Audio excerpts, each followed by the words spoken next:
Hello, friends. Welcome to day 14, if you can believe it, of the NaPoWriMo Challenge in 2021. If you're following along, we are at 2 weeks. So, congratulations for writing a poem every day. If you have for 2 weeks, and if you haven't, all good. You don't need to put stress and pressure on yourself that you don't need. You just need to show up to the page to yourself with a pen and a piece of paper to have some writing time, which is what we are here to do today. And I am very excited about this prompt.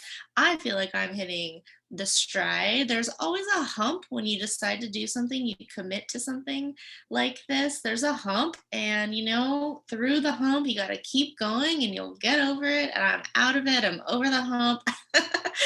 So, wherever you are, let's get it going with some poetry today. This poem is called Blue Skies, White Breasts, Green Trees by Gerald Stern. And I'm so excited to talk to you about him at the end of the video. Here is the poem for today. What I took to be a man in a white beard turned out to be a woman in a silk babushka, weeping in the front seat of her car. And what I took to be a seven-branched candelabrum, with the wax dripping over the edges, turned out to be a horse's skull with its teeth sticking out of the sockets. It was my brain fooling me, sending me false images, turning crows into leaves and corpses into bottles.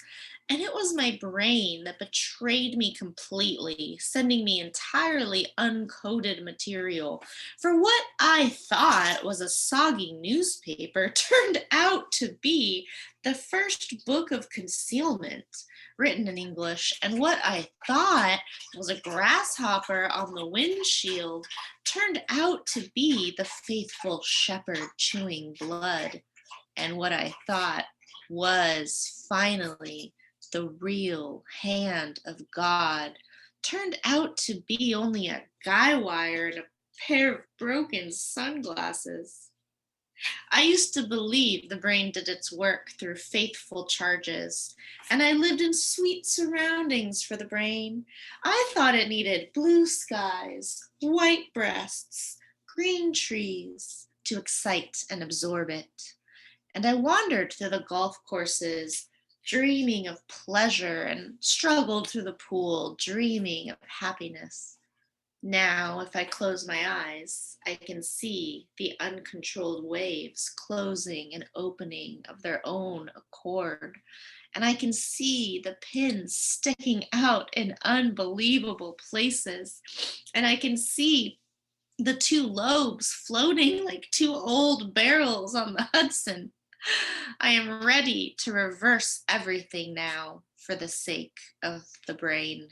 I am ready to take the woman with the white scarf in my arms and stop her moaning. And I am ready to light the horse's teeth, and I am ready to stroke the dry leaves. For it was kisses, and only kisses, and not a stone knife in the neck that ruined me. And it was my right arm, full of power and judgment, and not my left arm twisted backwards to express vagrancy. And it was the separation that I made, and not the rain on the window, or the pubic hairs sticking out of my mouth. And it was not really New York falling into the sea. And it was not Nietzsche choking on an ice cream cone. And it was not the president lying dead again on the floor. And it was not the sand covering me up to the chin. And it was not my thick arms ripping apart an old floor. And it was not my charm breaking up an entire room. It was my delicacy, my stupid delicacy, and my sorrow. It was my ghost, my old exhausted ghost that I dressed in white and sent across the river, weeping and weeping and weeping inside his torn sheet. Okay, so let's be real. That poem is a trip and I love it. I love it so much. Um, I just want to point out one thing before we get into the prompt because that is a very surreal, cubist sort of poem, which is very much a Gerald Stern poem. If you remember from the very beginning, I know there's a lot of images in it, but if you remember from the very beginning, there's the what I thought was a woman in a babushka, or what I took to be a man in a white beard. And then by the end, we might forget because there's so many images, but by the end, oh, it was the man in the white beard was my ghost. So return to the poem and read it again if you want to link those images at the beginning and the end. It's very, very good. Anyway, I would like to invite you today to get a little bit weird with your poem. So on day 14, you've been writing for 2 weeks. And here's your mantra before we begin. Because especially we want to loosen up, we want to jog open those images from our minds. And for this prompt, really lean into not worrying about making sense. So here we go. Listen to these words before we write. I am here and present with my experiences. I am grounded and open. I have unlimited access to an infinite flow of creativity always around me. Whatever happens on these pages is what's meant to happen. I'm not judging myself or my writing. I'm just writing. I have everything I need to begin already inside of me. I'm settling in and I'm ready to write. All right, folks, here we go. So let's start with a free write. Thinking about this poem of misperception, the idea of what I took to be this turned out to be that. Think about any time or times in your life that your brain has actually misperceived something. I mean, it happens all the time, right? Literally, you can take a glance and be like, oh, I thought that was a dog. Wait, it's just a shadow. So it can be something simple like that in your brain, but it can also be on a mental, emotional, or social level. I mean, I think of the quote by Alvin Toffler: the illiterate of the 21st century will not be those who cannot read and write, but those who cannot learn, unlearn, and relearn. So, this is that type of question. What have you at some point thought to be true in your life or perceived something to be true, whether that was from your own brain and your perceptions or from your world around you teaching you something? But then just think about what did you originally perceive and then what did you later find out to be true. Give yourself a few minutes to just word vomit on the page, whatever comes to mind, and I'll meet you back here when you feel done. 5 minutes if you like. Okay, this next part is a quick write. So make 2 columns on your page. Label the left column what I thought and the right column was actually. So continuing this idea of what I thought turned out to be, fill in the table with instances. So thinking from your free write, you might just pull notes from the free write, or maybe new things are coming to mind. But fill out the left column with just a note of something you first thought to be true. And then on the right hand column, what it turned out to be, or a new thought you have about it, a new belief about it. We're not going to get into the phenomenological perceptions of what truth is, but just for you today, on the left, what you thought to be true, on the right, what turned out to be actually true. And leave 3 spaces on your paper below each one, okay? For the next step, leave some space. So I just want to give you an example as a left column, what I thought to be true, an idea, a belief, right? Oh, friendships last forever. That's something you can think to be true.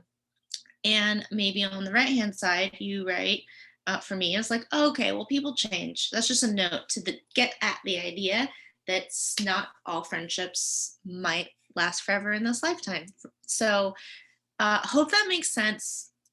Give yourself either 3 minutes or when you feel done to just get some on the page and meet me back. Okay, now that you have your list of what I thought and turned out to be, now in the space you left, just quick write, free associate some images below that idea. Just whatever comes to mind. It doesn't have to make sense and you don't have to understand where it's coming from. Don't worry about that. So, for example, images, are the concrete details, which you can see, hear, touch, taste, smell, perceive.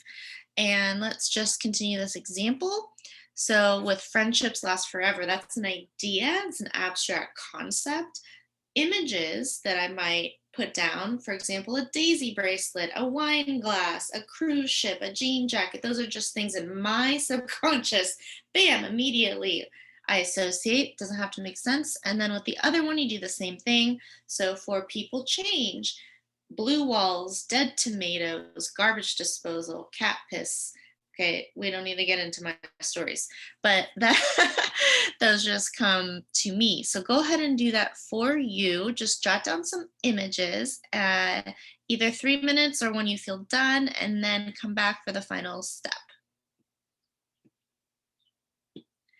Okay, so here we go for your last step. Write a poem of misperception through images. So the idea is we want to take the images you've brainstormed from your ideas, use those as the fodder for your poem. There's no rule against using the actual abstract concepts, but the prompt for you is to not include the abstract words and instead focus the poem on just the images. So it's like that middle step disappears, but is transformed into images. So basically, you can use some kind of a construction, sentence construction, like what I thought was, or originally, da da da da da, whatever you want to do.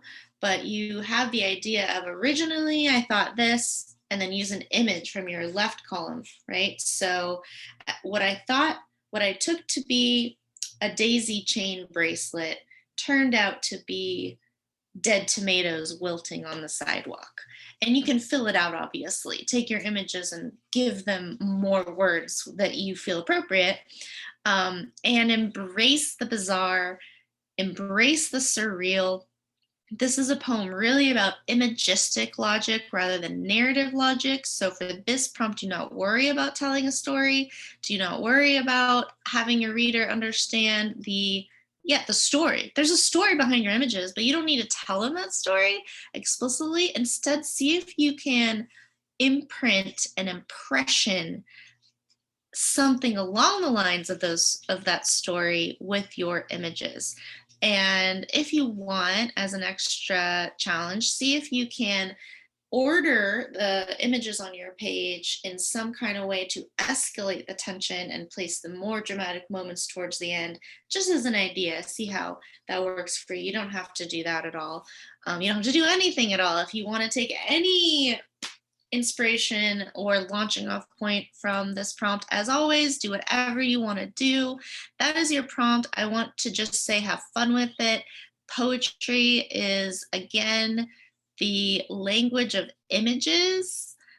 So just have fun playing with your images. What I thought to be turned out to be actually. So there you go. Now I am very excited to share a little bit about what I have learned about Gerald Stern. So I will be honest, I have not even read one book.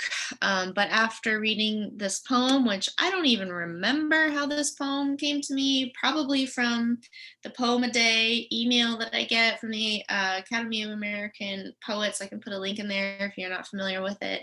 It's great because you get an email every day in your inbox, and sometimes they will be really influential to you, like this one. So I just came across this poem and it really makes me want to read more Gerald Stern, especially after doing my rapid study on this poet. And I just want to make a quick note about that, about poetry. So whether you are a longtime reader of poetry, a longtime writer, or if you're just sort of discovering poetry, or if you're just sort of starting your personal relationship with poetry. What I want to say is poetry is just like any other art form. It's just like music, where if people say like I don't like poetry, it's kind of like saying, oh, I don't like music or I don't like art. There are so many different types of poetry out there, and read enough, you're going to come across a lot of poems you don't like, just like you will hear many songs you don't like. It's just the poetry is not as uh, mainstream in our cultural awareness, though it is getting there. Anyway, all that to say, if you did not super resonate with this poem, that's okay. I do, and I'll tell you about why. So, what I have learned about Gerald Stern from the sources in the description is, okay, he has a technique that some English professors might call defamiliarization, or presenting the familiar in an unfamiliar way to allow for a fresh perspective. I love that. Also, it has been called a cubist view, which I do not have a great art history education, so I actually had to look up cubism. And in cubist artwork, the objects are analyzed, broken up, and reassembled in an abstract form. So if you do a quick Google search, I mean, you can see images, you'll recognize it. But anyway, it's about, rather than depicting objects from a single viewpoint, like here I'm looking at it head on, it's about representing a subject from multiple viewpoints. Like, I naturally think like this. I have a refractive mind. You might too, if you are, you might, I don't know. But like, let's say I have an apple in my hand. Rather than just describing the apple, you can describe the apple from multiple viewpoints. Maybe you're describing it, the apple related to the tree it came from, or in the ground that it's going to go into, or in the applesauce is going to be made into. So what Gerald Stern does is actually, what is the phrase? It's something about spatial and temporal reimagining. So it's beyond borders of what currently exists in front of you. And we saw that in the poem, right? We saw how what I thought was this one thing turned out to be this other thing. And speaking of Gerald Stern's life in general, first of all, he was born in 1925. He is, what is it, 96 years old currently. He published his most recent book at age 92. So I am just like, oh my gosh, like that is amazing. I highly recommend you check out some more of Gerald Stern's poetry. I just read a poem this morning called Lucky Life, which was really wonderful. And if you look at his book titles, this is the type of poet that resonates with me personally so much. Lucky Life, Divine Nothingness, Everything is Burning, In Beauty Bright, Odd Mercy. Okay, those titles, like I have to read all of those books, is what that tells me.